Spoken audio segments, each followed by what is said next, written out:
Major funding for Telehell is provided by Dave's Archives. If you're looking for retro commercials from the 50s all the way up to the 90s and possibly some points beyond in the future, turn to Dave's Archives, also home to the TGIF live stream on Friday nights. Go to davesarchives.com. By Retrocirq on YouTube, home to the off-duty Mind Players and all those off-air commercials that he likes to put up so much from the 80s and 90s. Go to YouTube and type in Retrocirq, spelt with a Q at the end. And by the continuing financial support of our patrons at patreon.com/Telehell Podcast, including Beth Campbell, Mr. Cheeseball, Joss Hoskinson, Rick Kalacki Jr., Chris Michaud, Meredith Morrissey, Spare Parts, and Neil Weinstein. Thank you.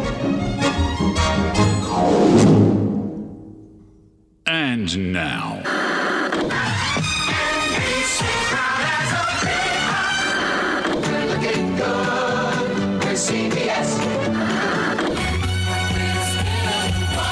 It's the Rex of 79 in Telehell. For our first subject this season, we're actually going to do something that we've never done before. But before we tell you what that is, we begin with a quick word about the concept of capturing success. Success is one of the most sought-after, non-physical items in all of existence. People spend their entire lives trying to chase after it, grab a piece of it, and, once they do, try to hang on to it for dear life because the captor knows deep down that they were lucky to capture it once, but probably not so much a second time. This can be done in a number of variations on what is pretty much the same process. You have an idea, you develop the idea, you then feel confident enough to bring the idea to the masses in the hopes that they will share the same feelings about the idea that you do. If all goes as planned, you profit from that idea. If you don't, you don't. And you can either head back to the drawing board to try to attain success in your own right, or, if you prefer to be lazy, try to co-opt the existing successes of others in an effort to be just enough of an alternative to success that you then become successful in your own right, even though critics will inevitably come out of the woodwork to dismiss you as a pale imitation of the original. Case in point...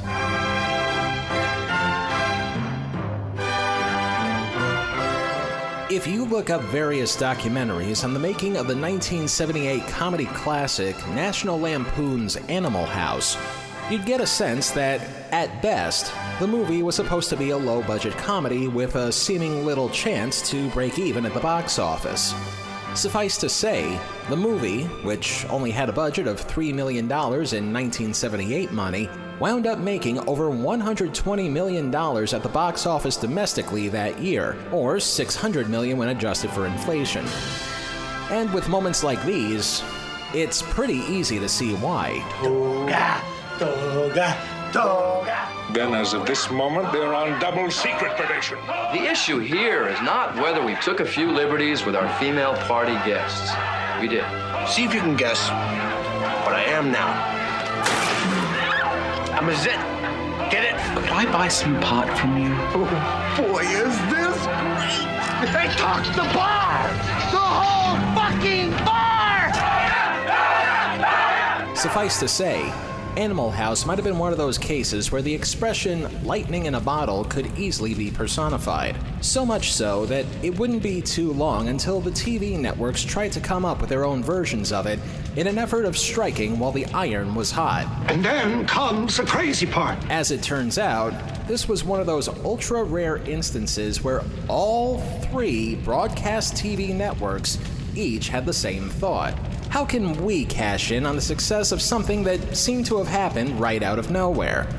As it turns out, the answer would be revealed in the winter of 1979, when not one, not two, but three separate college-related sitcom adaptations that tried to leech off the success of Animal House made their way to TV screens. Which brings us to that first that we promised you. The first being that we are starting this season off by reviewing all three of these shows in this one episode. And since ABC held the reins as the #1 network at that point in time, it was only natural for their Animal House copycat to be as close to the real thing as possible. Saturday, it's the premiere of Delta House, when Blotto finds his feet and the Dean has a plan. How'd you like to make a little wager in next week's game? But Blotto won't play ball. I hate uniforms. Look, Buster, you'll play for Faber. Move over, Silver Bull. Here comes Blotto on Delta House. Delta House was the official spin-off to the main movie, albeit severely scaled down for a TV audience in a number of ways. Granted, there was no way down here that they were ever going to get John Belushi to reprise his role as Bluto for a TV series. But no!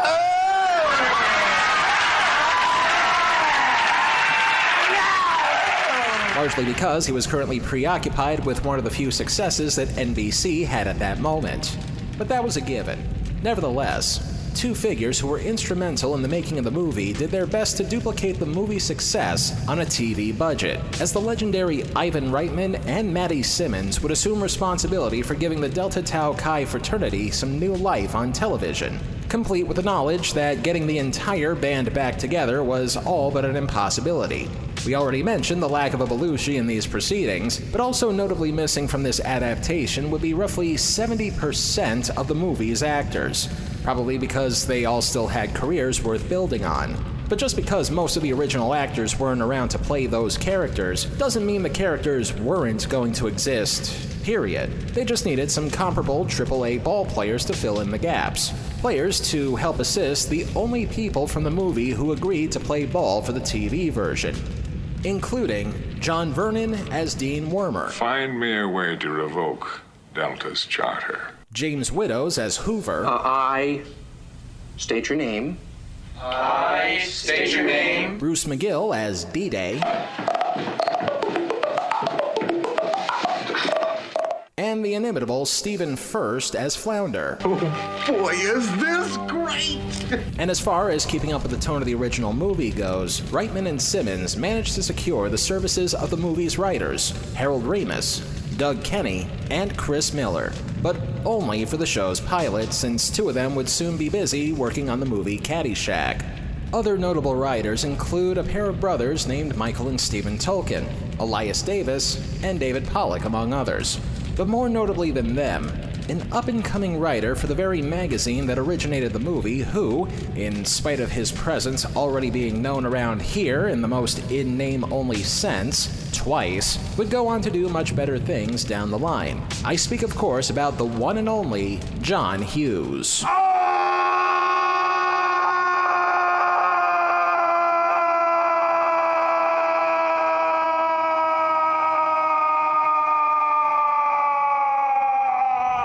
In the midst of all that needed to change, one particular change was needed in order for the show to become palatable to a TV audience. Just as a reminder to those who haven't seen the movie in recent years, here's a little more of exactly why people originally flocked to see this movie. Assume the position. Thank you, sir. May I have another? Greg, is anything happening yet? My arm's kind of tired.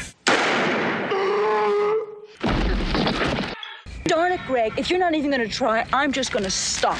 Baffles me is why Fawn would have gone out with boys like that. They reminded me of criminals. Greg, honey, is it supposed to be this soft?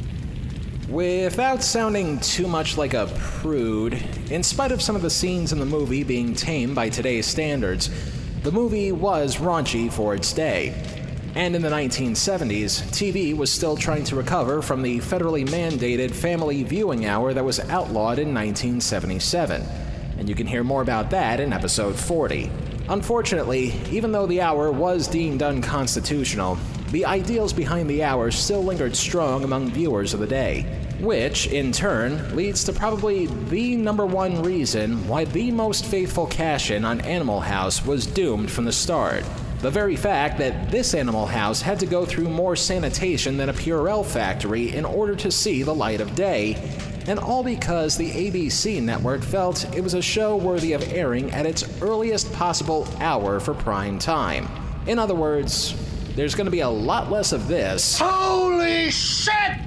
And a lot more of this. Oh, goody, goody gumdrops and other family hour expressions of delight. So for now, let's get to class on what I like to call Ripoff 101. January 18th, 1979. Disco reached the peak of its pandemonium. The gas crisis of the 1970s was just about to do the same thing. And at 8 p.m., 7 p.m. Central, the gates of Faber College reopened.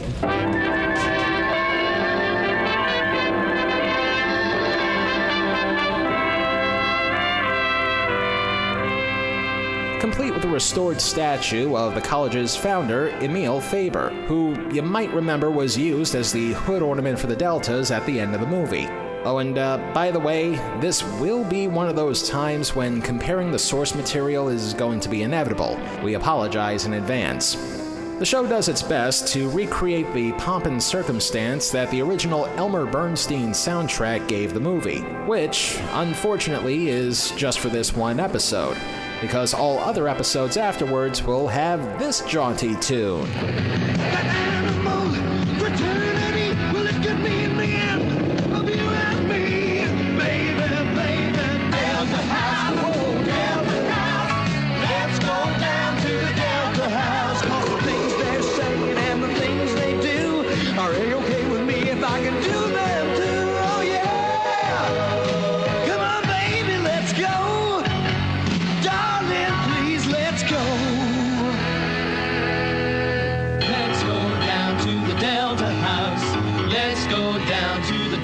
That's the least of our problems, as D-Day is performing a number of moving violations and running afoul of the police at the same time, all under the watchful eye of Dean Wormer, which officially gives me all the reason in the underworld to play this clip over and over whenever he, or anybody else playing a Dean, gets annoyed. Robot House! So getting to the matter at hand, Act 1 begins with the current whereabouts of Belushi's character as stated by Dean Wormer. We got that animal, Butarsky. He's the Army's problem now. He was the worst. But we'll get the rest of them, one by one. No more lime jello in my bathtub. No more herds of grazing sheep in the quadrangle. And here we go again with something that was perfectly good the way it was, getting ruined, I mean, enhanced, by the use of a laugh track. Because it's not like the original source material was based on a comedy, right? That distraction aside, we soon get to find out about John Belushi's low-cost TV-friendly equivalent. No, can't be.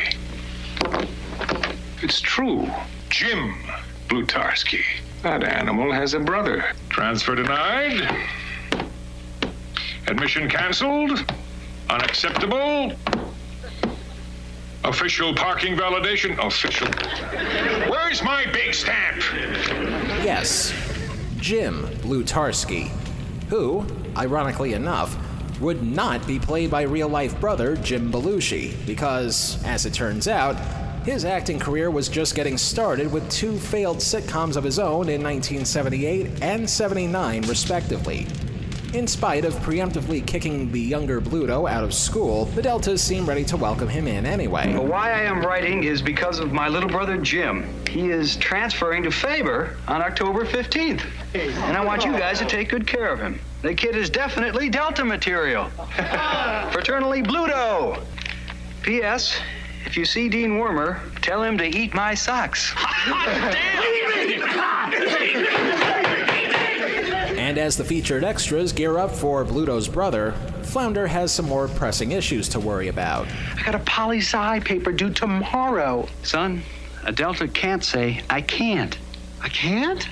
Flounder, nothing is impossible to the man who won't listen to reason. We now check in with the other half, aka the snobs at the Omega House, who, despite having their cast cut down to the bone, still gets to show off what kinds of Hitler youth they are. The Students for a More Fair World Committee have submitted a petition to the Interfraternity Council, charging that Omega House refuses to admit Jewish people, colored people, poor people, people with pimples, people who dress funny, people who look funny, and folk singers. All those in favor of changing our membership policies? All those opposed? You may not be seeing this, but trust me, they do the salute. You know, the Heil thing. Anyway, we later find out that Discount Niedermeyer is going head-to-head against Flounder in a poli-sci debate. But time is a factor. So it's here where we get to meet our first deviation from the original movie, a guy who sells him term papers. Swiney, Flounder here needs a poli-sci paper. By when? It's supposed to be tomorrow morning. I have here a 12-pager on the Treaty of Brest-Litovsk out of the University of Michigan, 1960. It's only been used twice and never at Faber. Guaranteed a B+. For $17.50, I deliver it typed with your name on it. Problem solved. Let's celebrate by trying to convince a bunch of co-eds to show up at a party during an era where cell phones, internet, and SVU doesn't exist yet. Which also makes me wonder if I should have put a content warning in at the top of the show. Say, hi. Listen, I'm the Revtone cosmetic rep for this area, and I was wondering if perhaps you'd like a year's supply of hairspray. I'd love it. Well, why don't you drop by the Delta House tonight about 8 o'clock? We're having a Revtone cosmetic clinic. Are you girls freshmen? Mm-hmm. You're to report to the Delta House at 8 o'clock tonight for compulsory orientation review. Allen Ginsberg and Lawrence Ferlinghetti are going to be reading their new poems at the Delta House. Why don't you fall by around 8? It's going to be ultimately cool. Great, I'll chill some Chianti. And so, the party kicks off with a number of callbacks to the movie, including ample use of the song Shout, minus Otis Day. You know you make me wanna kick my heels up and throw my hands. And crashing something through a window for absolutely no reason, as the Deltas eagerly await for the arrival of Bluto's brother, Blotto. Blotto. I wish we could call the whole thing off, especially once we take a look at the party, which I can only describe as a TV-friendly furry convention with a dash of our branch offices in Sodom and Gomorrah. It's Blotto! Now, And as the partygoers do their impression of seizure victims, along comes Blotto and... Hi, I'm Jim Blatarski. Cold, frosty, Jim. Gee, no thanks. I don't drink. If you guys will show me to my room, I'd like to look through the course catalog. Sure, Jim. I'd hate to think that Bluto's little brother is a wimp. Act 2 starts with Dean Wormer doing the same thing that John Vernon did in all of his movies. Get to be comically menacing. Barred forever from intercollegiate athletics. The first ROTC cadet to receive a full military court-martial. Drunkenness, public nudity. I could go on, but I won't. Tell me, how did you ever get accepted into Faber with a record like this? Because Faber's the worst college in the state. Students like you who spoil the bottom of the barrel for everyone else. Hey, come on. I'm trying. You think it's easy being as crazy as I am? And just as one bumbling schlub leaves, another one enters. I've just read your paper on the Treaty of Brest-Litovsk. Are you aware that it's word for word like an essay by Arnold Toynbee, one of the foremost historians of our age? I guess great minds think alike. Knock it off, son. Now, I could fail you right now, but I'm not going to do that. First, I'm going to prove that you couldn't possibly have written this paper. Tomorrow, you'll be taking the Nerdlinger Political Science Association Advanced Achievement Examination. Nerdlinger, you say? Your bra bomb better work, Nerdlinger. Okay.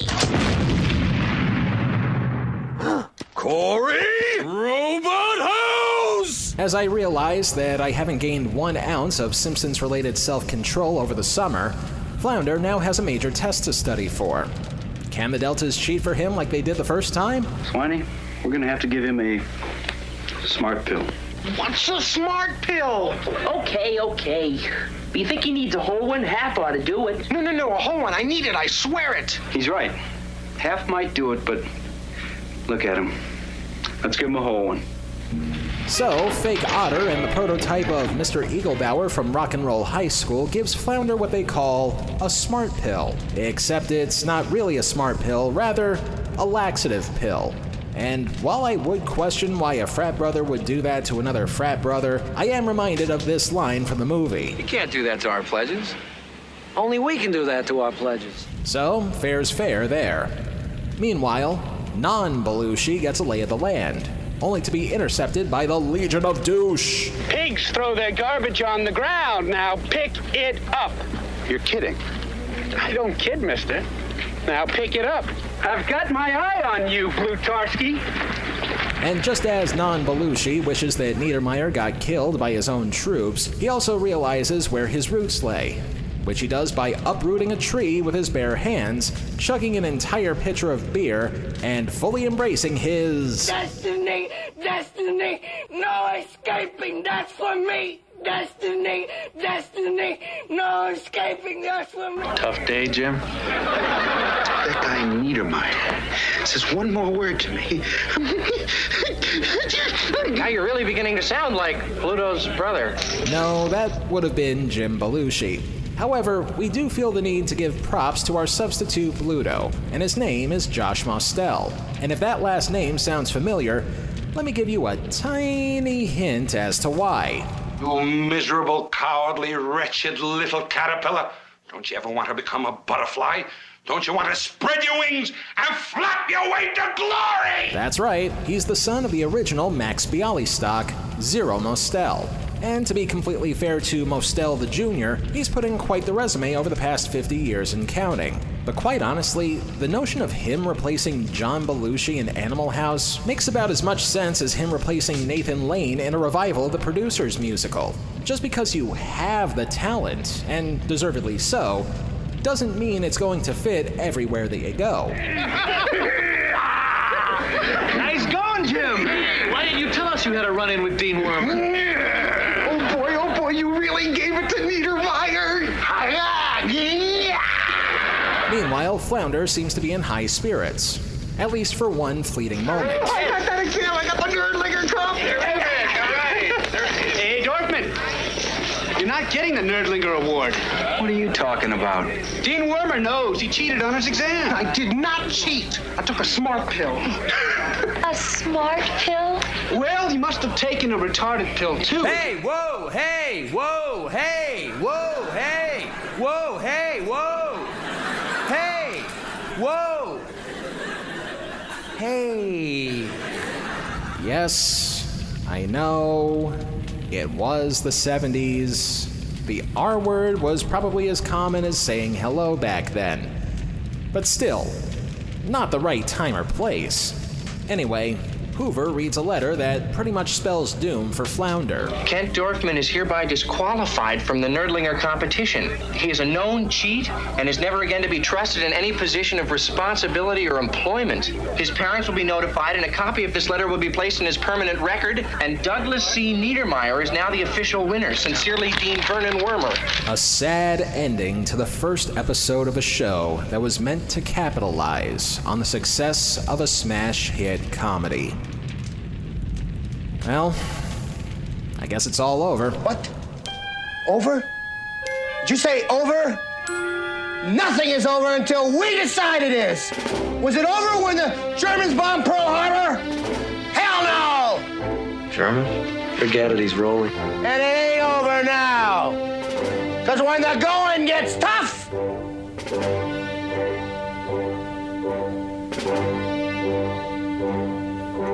the tough get going. Who's with me? Let's go! Come on! Of course it's not over. Naturally, the Deltas try to get their revenge, even if it means paying more lip service to the movie by reenacting the sneaking around scene that they did with the dead horse, right down to the music cue that Elmer Bernstein composed for it. Only instead of a dead horse, the Deltas are in search of the Nerdlinger Cup. Wormer left the Nerdlinger Cup locked in a safe? Talk about paranoid.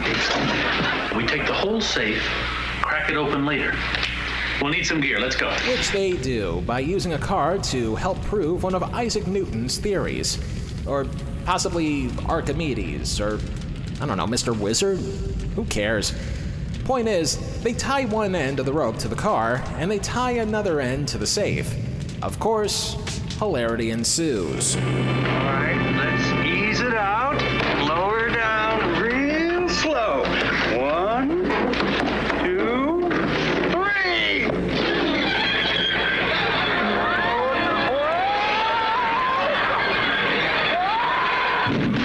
rest of the Deltas try to bring imitation Pinto back down to Earth by being counterweights in the car, which they do. But before that happens, Flounder actually finds two brain cells to rub together. Guys! Look, guys, I got it! The Nerdlinger cup! It was right here! Ken, you're the only thing heavy enough to weigh the car down! Just in time for the cops to show up and let hilarity ensue one more time. Hey, boys, come on down from up there! I mean now! Officer, we'll be right out. No problem. Glad to oblige. Okay, let's go. Officer, we'll be right down.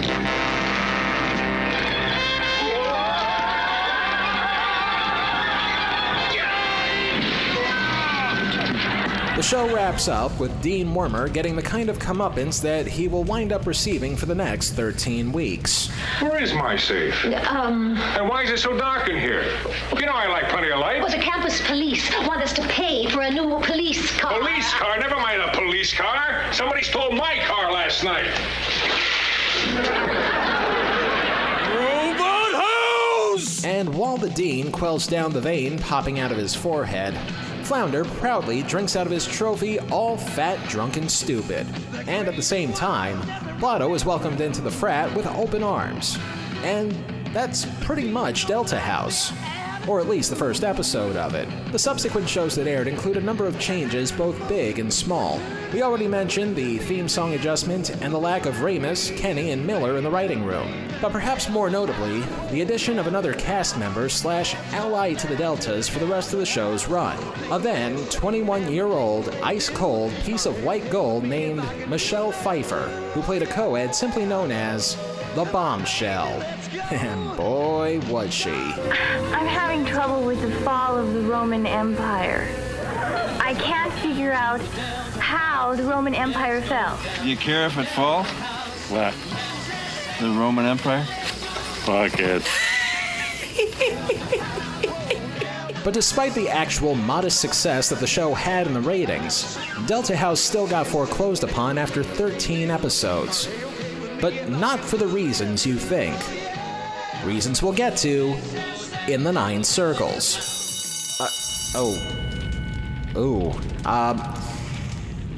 Of course, we did say that there were 2 other Animal House ripoffs that we needed to cover. And to call them anything else but ripoffs would be an insult to the term. See, brothers and sisters, it's about a frat house and a sorority house that turns into a madhouse. The preview of Brothers and Sisters, Super Bowl Sunday on the new NBC. We're coming on with a special preview of Co-Ed Fever. The boys just hit campus, and now the girls are going to hit on the boys. Why don't we all go over to Dean McPhee's house and glue his wife to the ceiling? My advice to you is to start drinking heavily. You better listen to him, Flounder. He's in pre-med. Our next semester of sin in Ripoff 101 begins after the break. Faber College, 1962. The brothers of Delta House have a problem. The dean wants them expelled, the other frat houses want their charter revoked, and the mayor wants them dead. How did this happen? Well, it had something to do with the stolen exam, the toga party, the food fight, the dean's wife, the mayor's daughter, and the dead horse. But then in 1962, they just didn't understand the concept of independent study. National Lampoon's Animal House. Monday night at 8, only on Channel 11. This week on Telehell's premium content of The Damned.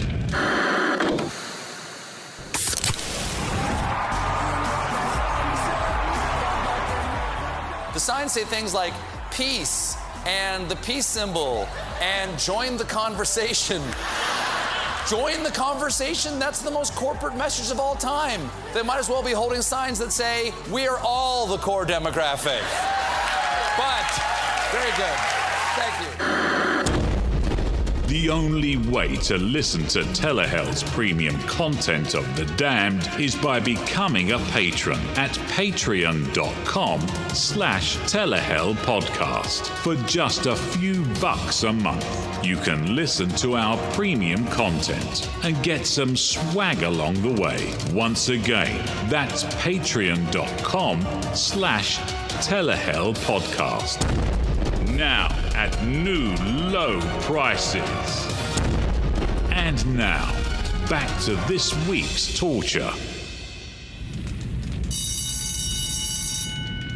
Time now for our second lesson in trying to capture success. This one took place at a network that needs no introduction around here.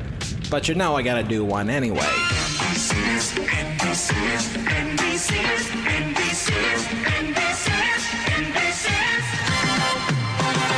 I'm going to make a promise to myself that I'm going to keep my NBC bashing to a bare minimum this year. Satan knows I've already done more than enough damage there to last me a few eternities. But they do play a role in this part of the story. In spite of how bad things were for the Peacock, I mean Trapezoid N, that year, the network did have an ace up its sleeve just in case things started to go south for them too soon. That ace would be the broadcast of a certain big football game that they aired that January. Preceding announcement furnished as a public service by the National Football League. An exciting first half has come to an end at the Super Bowl in Miami as the Steelers lead the Dallas Cowboys 21-14. As is the case whenever a highly rated TV event takes place, the network that airs it is none too eager to use the potentially big audience that the event is capable of having to help springboard some of the new shows that they plan for the mid-season. But even more lucrative than simply promoting your shows during the biggest TV event of the year, and also realizing there may still be some time in prime time left to fill after the game, was taking advantage of the sizable audience that would linger on when the game was over. We'll put a pin in the problem with that for just a moment. But first, let's talk about graduating from a different kind of school. Sunday, Monday, happy days. Tuesday, Wednesday, happy days. Although he really has nothing to do with this part of the story, a number of people who learned at the foot of the great Gary Marshall are instrumental in this one.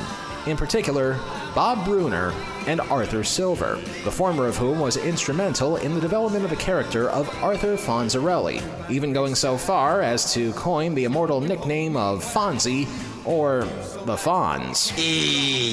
On the flip side of the coin, however, Bruner was also responsible for a piece of media terminology that has remained to this very day, thanks to an episode of the show that he wrote. Here we go, Fonz! I'm heading for the ramp! Are you sure you want to do it? But nobody's perfect. Arthur Silver had a similar trajectory, not only writing and producing episodes of Happy Days, but also being a durable member of the Marshall payroll by lending a hand to the early seasons of Laverne and Shirley. And because both of these TV shows were Paramount TV productions, the two of them would team up and also take with them some of Marshall's other protégés in the writer's room and director's chairs to come up with their own version of Animal House. And on that note, it's time to add another new word to your showbiz vocabulary: legal distinction.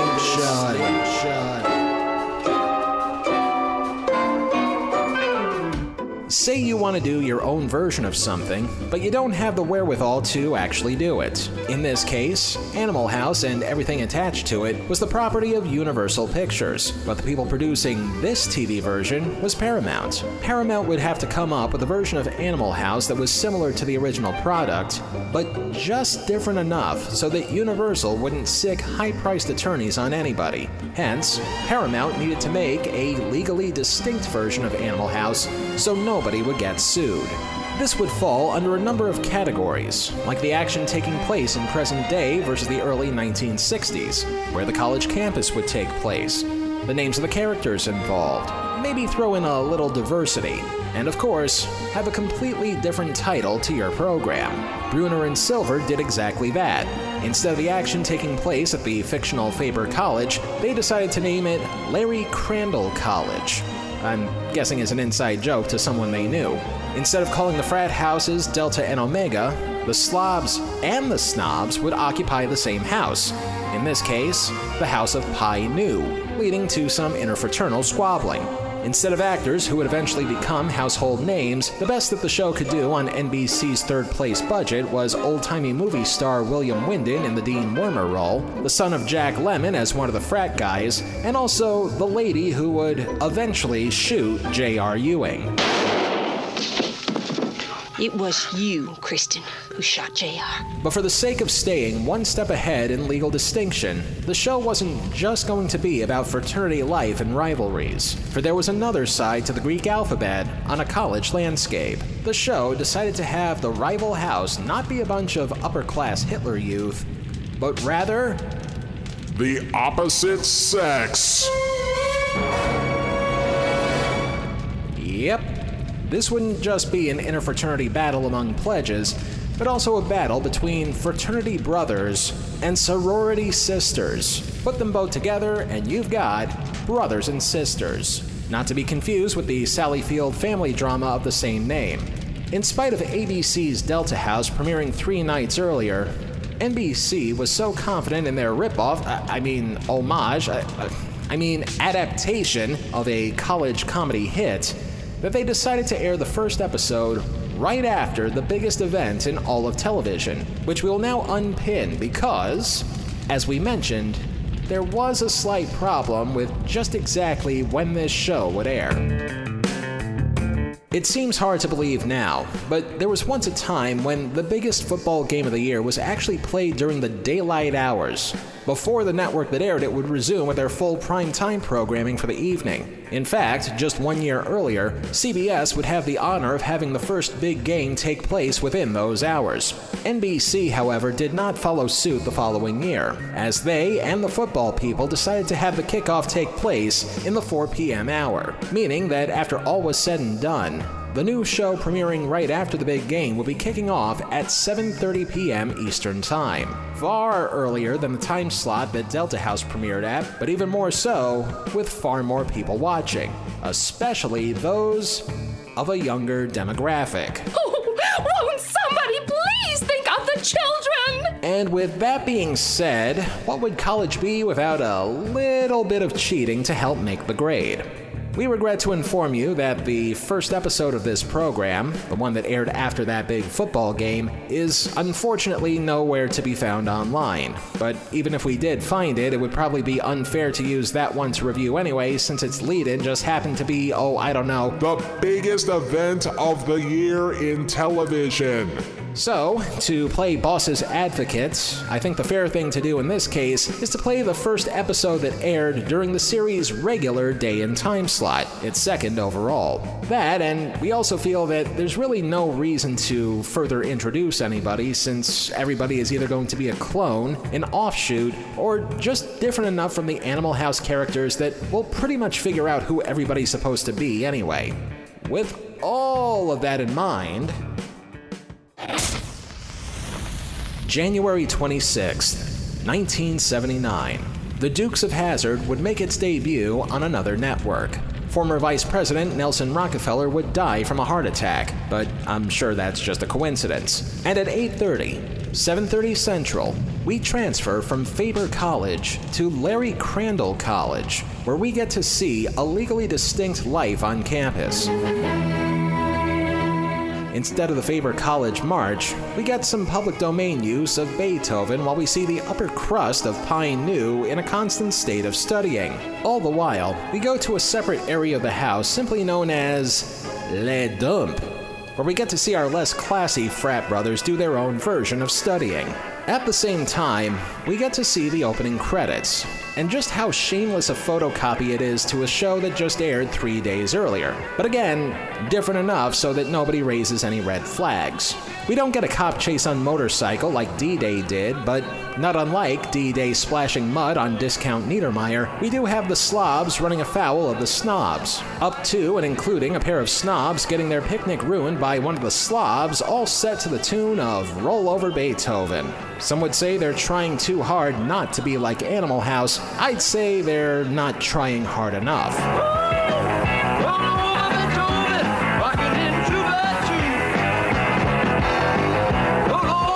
Act 1 begins with... Oh, I'm sorry, the frat seems to be watching Bosom Buddies by mistake, even though the show wouldn't debut until the following year. All kidding aside, the head slob, played by Jack Lemon's son, Chris, has plans for the evening. Okay, come on, Ronaldo, we gotta go pick up the dates. Dates! You guys got dates? You didn't think to get me one, did you? Consider yourself lucky, Zip. You see, we're stuck with these girls. Yeah, we got a couple of gorgeous dates, but you get to pick from a bevy of beauties. Yes, Zippy. It's a 60s party. Relive those fabulous days of yesteryear. Remember miniskirts?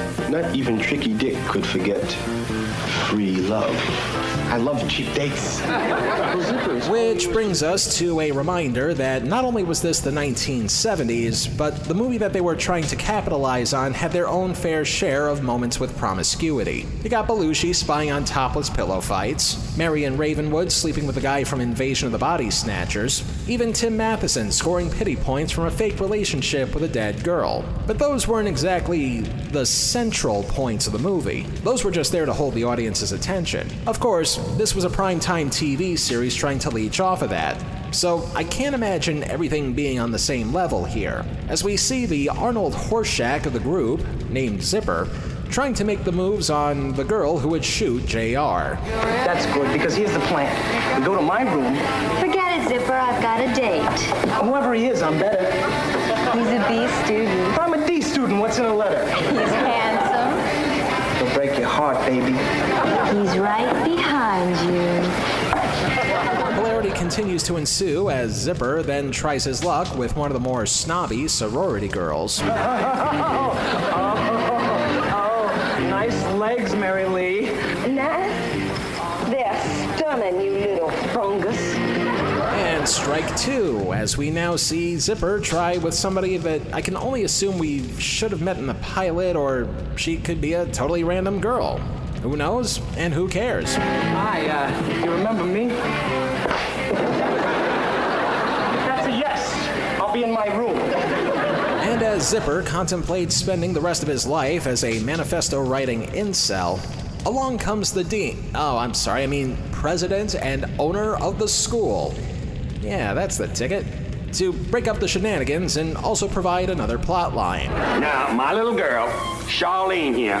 What Charlene wants is a fine, old-fashioned, all-American good time. Well, don't you worry none, sir. She's in good hands, sir. Oh, not my hands, sir. I simply meant that I'll see she has a good time without having too good a time, sir. Now, Holly will take all the responsibility. All right. The job is yours, son. You just take good care of my little girl. Something else that happened in Animal House that's worth comparing here. In the movie, Pinto, aka Tom Hulse, aka Young Amadeus, is seen taking advantage of the mayor's underage daughter. There's something I have to tell you. I lied to you. I've never done this before. I was drunk. It's okay, Larry. Neither have I. And besides, I lied to you, too. Oh, yeah? What about? I'm only 13. But at 8:30, 7:30 Central, you have to make sure that the daughter of a dignitary is of proper age. Otherwise, you're just gonna get a lot more of this. Ms. Hansen with Dateline NBC. And we're doing a story on adults who try to meet young teens online for some. I don't want cameras. You can leave right now. Well, I'm going to be in trouble once I go. Well, I was going to say think of the children, but thanks for throwing a curveball. Anyway, the president's daughter immediately lets loose, much to the chagrin of one of the more uptight frat brothers, played by comedian and future host of the 1987 Truth or Consequences, Larry, not Harry, but Larry Anderson. Having a good time, Charlene? No. Good. Let's go look at the trophy room. I want to meet some boys. Sugar Puss, could I talk to you for a minute? Not now. I'm talking to Charlene. He'll only be a minute, dear. Harlan, this music is making me warm. We'll drink some ice water, Mary. Harlan, I'm talking kissy-poo warm. Oh, my. No, I have a responsibility towards Charlene. Harlan, I said kissy-poo! Meanwhile, Zipper laments on just how alone he is in this world. Nobody knows the trouble I've seen. She's a bass. That is until... You're a girl. It's nice of someone to notice. Oh, I hope you don't mind my touching you. I don't mind. Here, I'll prove it. Do it some more. You know, it's always been a fantasy of mine to rub someone. You know, my father would kill me if he knew I was here. Oh, who cares? What, does he run the place or something? Daddy! Mom! Dad! This is Larry Kroger, the boy who molested ghosted me last month. We have to get married. We should discuss this some other time, sir. I know that you're very busy. Like I said, comparisons with the source material will be inevitable. There is something I've always wanted to try, but I never had the nerve. Oh, have the nerve. Please don't let anything go wrong. I'm gonna need a feather and something to lie on. And again, a reminder that this show aired at 8:30, 7:30 Central and Mountain. So I'm hoping this feather stuff is a lot cleaner than advertised, as not Dean Wormer shows up again to pick up his daughter. And sure enough... Hey, what a great feeling, Ronaldo? For once somebody's in trouble and it's not us. Yeah, I know what you mean. I would just hate to be the guy caught with Crandall's daughter tonight.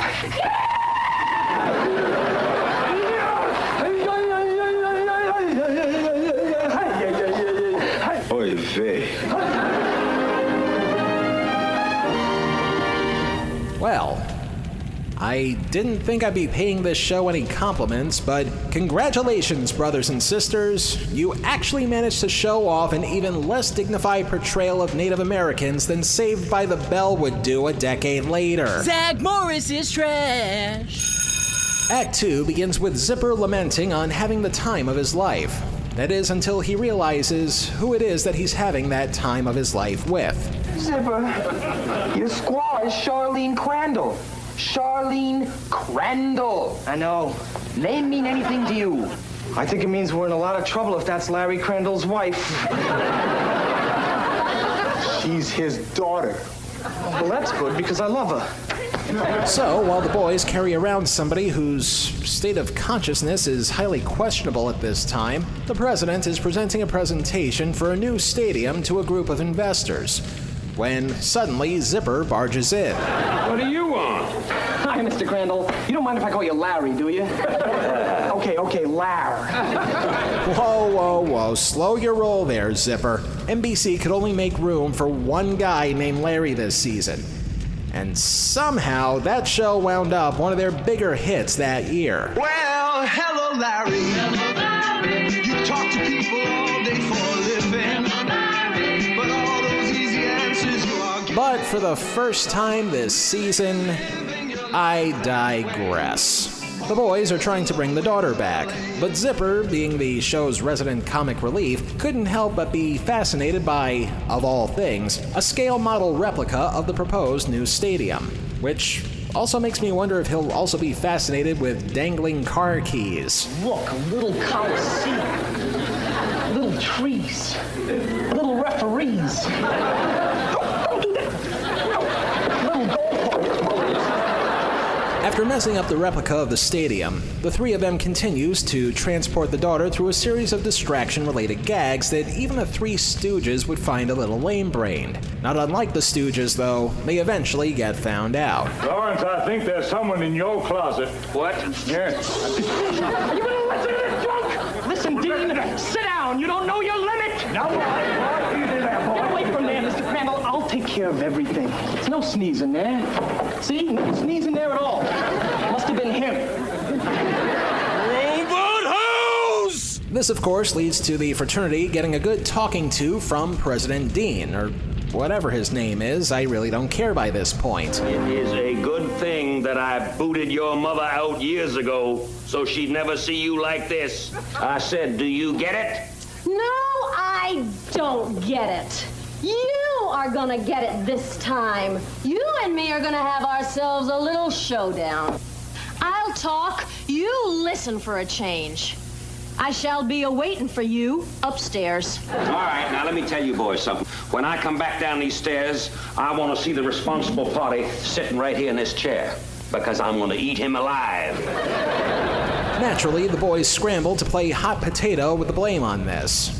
Sure enough, the uptight snob walks right into his new position as scapegoat. When old Weasel Face comes down here, you boys just stay in the background and I'll handle everything. Hello, Mr. Weasel, sir. Or Mr. Crandall, sir.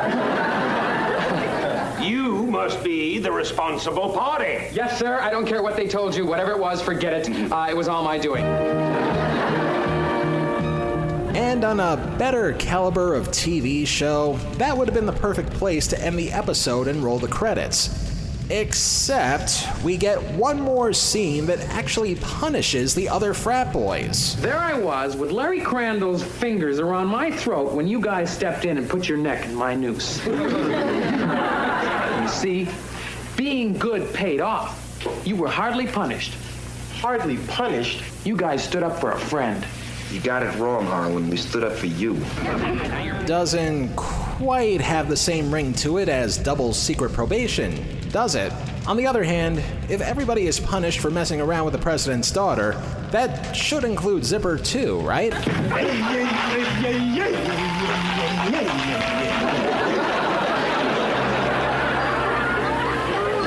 Isn't friendship wonderful? And so concludes the second semester of Animal House Ripoff shows. Even if the show had a giant football game acting as its initial jumping-off point, it too would wind up getting its charter revoked after 13 episodes in the spring of 1979. But again, not for the reasons you'd think. We'll get to that soon, I promise. But we did say that there were 3 of these shows. And even though there's only about 2 minutes worth of footage in this last show that's available, we kinda feel the need to talk about it anyway.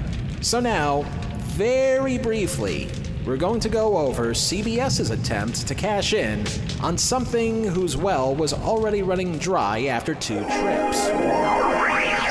We're coming on bigger, brighter, better. Like we said, the Eyeball Network suddenly found itself battling back and forth with ABC to see who could truly declare themselves the #1 network of 1979. And not unlike their competitors, they too invested in new mid-season programming that would take a page or two from the Fred Silverman playbook of shows that had broad appeal, even if it meant lowering the bar a little. That theory will be put to the test when CBS put on their own college comedy, created by Martin Razanoff, Michael Elias, and Frank Shaw. Only this time around, instead of the show being based on dueling fraternities or inner squabbling between members, the plot for this show was a little more simple. An all-girls university would allow men to join the campus for the first time in its history. And unlike the other 2 shows, the house would actually be overseen by a house mother. But she was one of those hip and cool types who just so happens to be elderly. Hilarity ensues once more, thus resulting in a case of co-ed fever. And now, stay tuned for a special preview of a brand new comedy series, Co-Ed Fever. Perhaps because the other networks faced problems with the time slots where the other college courses will be broadcasting from, CBS decided to be proactive when it came to when its own college show would debut. As it turned out, the network didn't have a football-sized big event up its sleeve, but it still had a formidable contender, the network television premiere of the movie Rocky.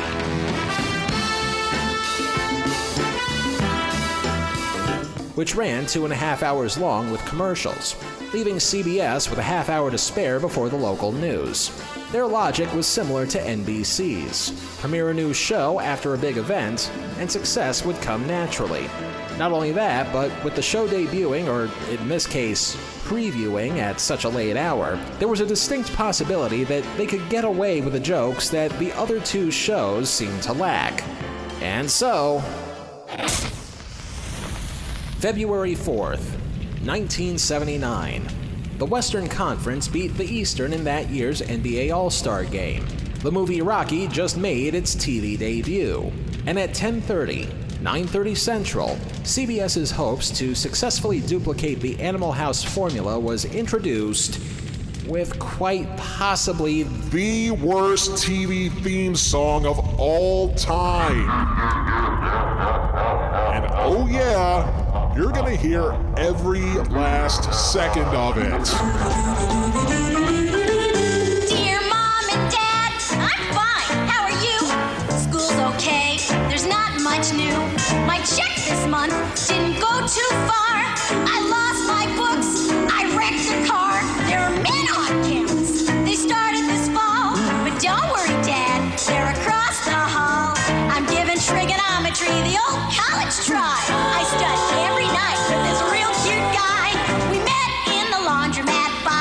machines. We lost track of time and shrunk our jeans.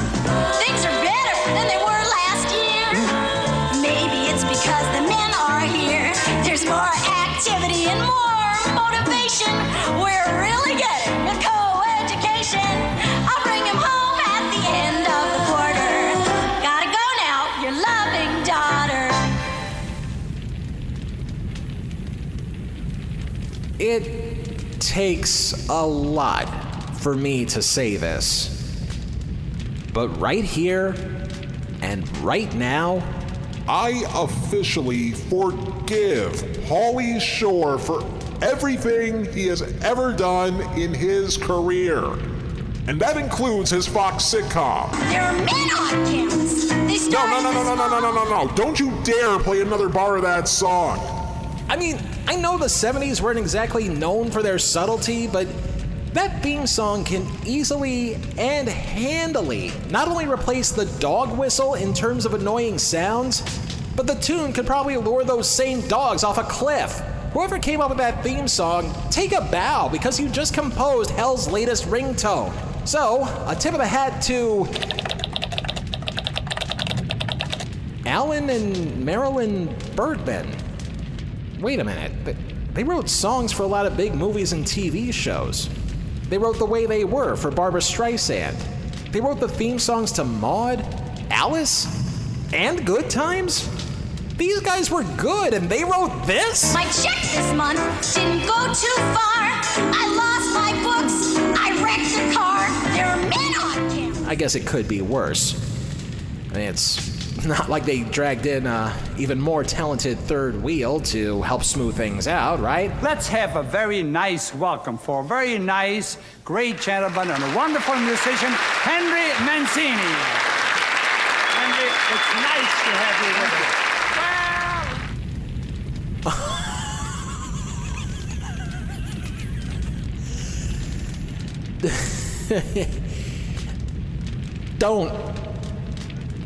Don't fuck with me with that information, all right? Henry Mancini was a goddamn saint in the recording industry. He did the theme songs to Peter Gunn, the Pink Panther, the NBC mystery movie, What's Happening Now, Remington Steele, and motherfucking Newhart, and you have the unmitigated gall to tell me that he is co-responsible for this? We're really getting a co-education. Stop! You were the man responsible for the soundtracks on over 100 different movies and TV shows. You wrote Moon River, and this is on your resume? Gotta go now, your loving daughter. You know what? I don't even care what's on this first minute of the show. I'm sure if we play it context-free without any commentary, we'll be just as in the dark about it, and yet it will explain a lot. I can't believe it! Men on campus! In the bookstore, on the tennis courts, snoozing in the library. I know, Sandy. It feels so good to drop a book and have someone in pants pick it up and hand it back to me. With his phone number written all over the inside cover. Yeah, I've dropped 9 books already. And coming out of registration, I had a door open for me. Pardon me, little lady. Can I change that tire for you? Go. Well, if it's not a tire, it's a jukebox. You women can't handle anything. I beg your pardon. Women are just as coordinated as men. Then how come they keep dropping their books? It's for me! Bristol House. No, it's for me. Oh, hi, Bob. It's bingo tonight. Is that Bob for the bakery? Oh, no. Turn it off. Dancing. Then we can take a slow drive. It's me.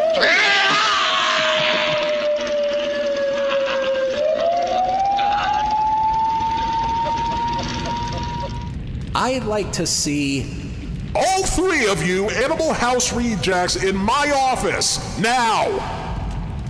I think we need to discuss your midterm grades in the 9 circles. Limbo, lust, gluttony, greed, wrath, heresy, violence, fraud, treachery. These 3 shows have as many similarities to each other as they do differences. Some of them are subtle ones, others are blatantly obvious. In the case of all 3 shows, they try to do what the original product did best. And yet, thanks to the time slots each of them found themselves in, they could only show off the minimal of efforts. Incidentally, in the case of all 3 shows, the reason they were canceled had nothing to do with the ratings. Rather, each of the shows had their own run-ins with a department in television that's as annoying as it is vital in getting a show on the air. That of the Standards and Practices Department. And when a network tries to tell a creative to clean up their act a little, that kind of interference is just begging for a ring and treachery. However, in the network's defense, it was pretty much by design. After all, the original Animal House probably wouldn't have been as popular as it was if they didn't slip in some questionable and especially lust-related content. Content that would have been impossible to put on network TV without a shit ton of censorship in doing so, resulting in each network's version of a college comedy getting severely neutered in the process. Also resulting in 3 of the shows, including the actual authorized spin-off, being hit with more fraud and heresy charges than you'd find on a term paper at Liberty University. To say nothing of the fact that all 3 networks tried to strike while the iron was hot on what they thought was going to be the next big showbiz fad. They wanted to cash in on a trend, but they wound up getting swept up in their own greed, resulting in the unprecedented move for all 3 networks to put the same show on at the same time. And you can't get any more gluttonous than that. Of the 3 shows, it is easy to say that the one that comes closest to duplicating the original is the most faithful, yet not faithful enough at the same time. ABC's Delta House? 2 C's, 2 D's, and an F. That's a 1.2 grade average. Congratulations, you're at the top of the pledge class. NBC's Brothers and Sisters? Hello. 0.2. Fat, drunk, and stupid is no way to go through life, son. But out of the 3 shows, this one at least went out of its way to be so much unlike the show that they were ripping off that they wound up trying too hard to be original. Meanwhile, CBS's Co-Ed Fever has no grade point average. All courses incomplete. And I don't just mean the sliver of footage I was able to find, but also because the reaction to that show was so profoundly negative from viewers that the program was given a dubiously rare honor. That of being one of the only shows in TV history to be canceled not only after 1 episode, but because the episode that aired in February 1979 was billed as a special preview, it gets the even rarer distinction of being canceled before its pilot episode could even air. Never mind the fact that 5 of the other 6 shows that were produced never saw the light of day, except in Canada. But since it's American broadcast that count down here, Co-Ed Fever's incompletion makes all 3 shows eligible for limbo, even though the other 2 shows did finish out their respective runs. All that remains is to properly expel these shows from ever setting foot into another educational establishment. And since I pretty much just blew out my throat on that Henry Mancini rant, Dean Wormer, do the honors. You're out. Finished. Expelled. I want you off this campus at 9 o'clock Monday morning. And one more for good measure. Robot House! Isn't catharsis great? The Animal House rip-off sitcoms of 1979 earned 7 out of 9 circles of Telehell. In spite of what silver linings they had, these 3 shows combined were altogether unnecessary. And considering that we've sat through failed TV pilots, cheesy TV movies, overhyped star vehicles, Peter Boyle as a pit bull, and 3 Brady Bunch-related projects in the past, that statement stuns even myself. Then again, who wouldn't be pissed that a great work of comedy gets bastardized, not once, but 3 times, in an effort to capture what made the movie great in the first place? Your Delta Tau kind of name is Pinto. Why Pinto? Why not? Not gonna be an orgy. It's a polka party. No full of hot and It's a pledge pin, sir. A pledge pin on your uniform! I hate those guys. We can do anything we want. We're college students. But do you think you could see your way clear to giving us just one more chance?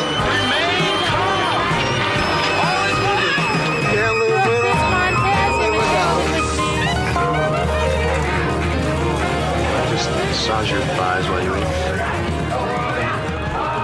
When in the underworld, visit Universe Hell Studios. Ask for Babs.